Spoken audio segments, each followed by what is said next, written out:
RT अलिंग दो मंदिर रे बापला कते लिंग हिजु कना जी बापला कते आर दादा नुई तो इन हिली चिकाते हुई दड़ियाय नुई तो उनी रिया शर्मा कना से नी मैं दिको कुड़ी कान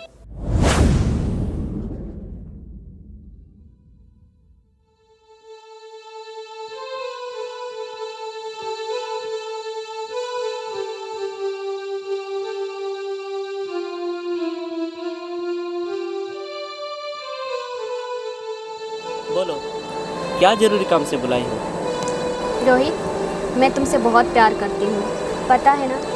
मैं तुम्हारे बिना नहीं रह सकती। चलो ना भागकर शादी कर लेते प्लीज। ठीक है, मैं एग्री हूँ, चलो शादी कर लेते हैं। लेकिन मुझे एक प्रॉब्लम लग रहा है। प्रॉब्लम? क्या प्रॉब्लम? कुछ नहीं, बस मैं यही सोच रहा था कि मैं तो एक दिक्कू लड़का हूँ। अगर मुझसे तुम शादी करोगी तो तुम्हारे समाज वाले क्या बोलेंगे तुमको? अरे बोलने दो यार, क्या फर्क पड़ता है। वैसे भी हर लड़का दिक्कू लड़की के साथ कितना शादी करता है।